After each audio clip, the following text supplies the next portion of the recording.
For Valerie Bozeman, the war on drugs was personal. The day we meet, she's paying attention to the small details and reflecting on how her life spun out of control. I got involved with the selling of drugs because of my drug usage. And so you were, what, were you smoking? No, I didn't smoke crack. I used to snort powder, so I would sell the crack to take care of my drug habit. She started selling for a small-time dealer. Although this was South Florida in the 1990s, no one stayed small-time for long. Yeah, and you begin to buy more, and you begin to put more on the streets, and it just keeps doubling, and it keeps doubling, and then it begins to triple.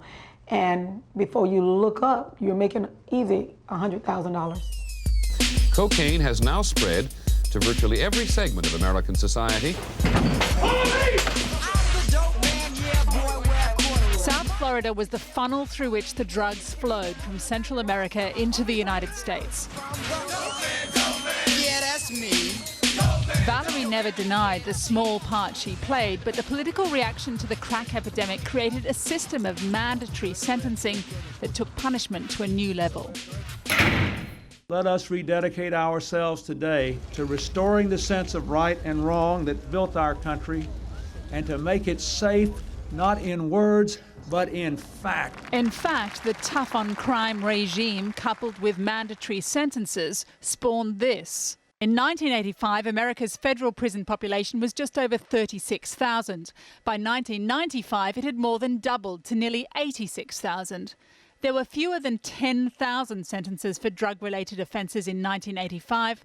By 1995, there were almost 5 times as many, nearly 47,000. So what was the exact charge that you went in on? Conspiracy.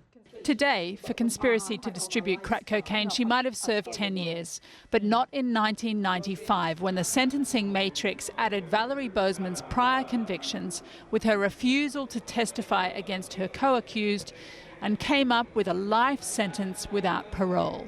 It didn't register. So when did it register? Maybe like in my 10th year of being locked up. I'm like, for real, I have life. You're saying that when you come out of prison, you come out in a body bag. David Weinstein worked for the U.S. Attorney in Miami at the time. Without substantial assistance, without the offender providing some sort of cooperation, there was very little wiggle room. And it wasn't just me as a prosecutor that didn't have the wiggle room, it was the judge.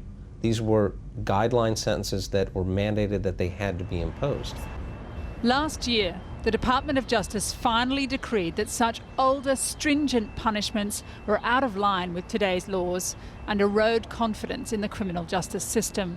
It launched a clemency project, and after 21 long years, Valerie Bozeman finally got a letter.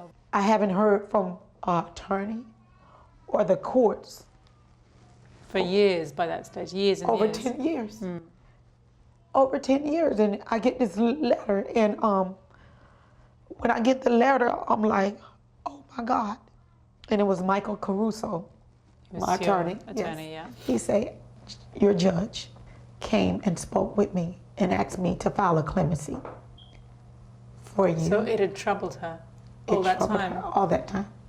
In July last year, Judge Ursula Ungaro, who'd sentenced Valerie, appealed to the president and asked for clemency. She wrote, "I believed at the time Ms. Bozeman's life sentence was a gross injustice, and I'm more confirmed in that belief today. She never evidenced any inclination toward violence, and life in prison was unreasonable. I therefore urge that she be released from prison."